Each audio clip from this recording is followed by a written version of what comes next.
नमस्कार, जय शंकर दत्तगुरु. मी डॉक्टर सौ अश्विनी जितेंद्र काळे. रोजच्या आयुष्यामध्ये कुठे ना कुठे आपण नकारात्मक होत जातो आणि खूप सारा मानसिक थकवा आपल्याला जाणवत असतो. अशा वेळेस आपल्याला गरज असते खरं तर मेडिटेशनची.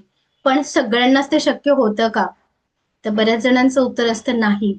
बऱ्याच जणांना मेडिटेशन हा विषयच आवडत नाही. आणि तरीही आपण आपल्या आयुष्यामध्ये आपल्याला ऊर्जा चांगली मिळावी किंवा आपण ॲक्टिव्हेशन मोडमध्ये राहावं असं प्रत्येकाला वाटत असतं. त्यासाठी हा मी छोटासा उपाय तुम्हाला सांगणार आहे. हा उपाय तसं पाहायला गेलं तर आपल्या पूर्वजांनी आपल्यावर बऱ्याचदा केला आहे. मीठ, आपल्या घरातलं जे मीठ असतं, हा मिठाचा प्रयोग मी बऱ्याच क्लायंटला सजेस्ट करते आणि त्याचे रिझल्टही अतिशय उत्तम आलेले आहे.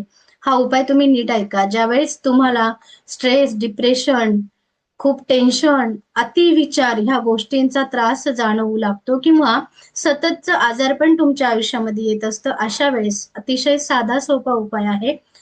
पाण्याचा टब घ्यायचा. तुम्हाला जसं जमेल तसं गार गरम पाणी घ्या.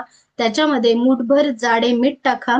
त्या मिठाच्या पाण्यामध्ये दोन्ही पाय बुडवा. हातामध्ये सुद्धा मीठ ठेवा. दोन्ही हाताची मूठ बंद करून शांतपणे खुर्चीवर बसून पाण्यामध्ये पाय ठेवून हेडफोन लावून शिवतांडव ऐका.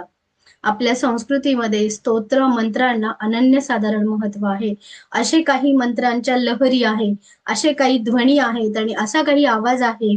उदाहरणार्थ कालीचरण महाराज यांचं जर तुम्ही शिवतांडव ऐकलं आणि पूर्ण ऐकून झाल्यानंतर हातातलं मीठ टपातल्या पाण्यात टाकून ते पाणी बाथरूममध्ये फेकून दिलं, तर तुमच्यातली नकारात्मकता जी भरलेली आहे, ती हळू कमी कमी व्हायला नक्कीच मदत होते. आणि हा उपाय तुम्ही नियमितपणे 21 दिवस केला, तर नक्कीच तुमची एनर्जी लेव्हल उत्तम पद्धतीने काम करते आणि आयुष्याला एक सकारात्मकता प्राप्त व्हायला नक्की मदत होते. व्हिडिओ आवडला असेल तर नक्की लाईक करा, शेअर करा आणि कमेंट्समध्ये जय शंकर लिहायला विसरू नका. जय शंकर दत्तगुरु.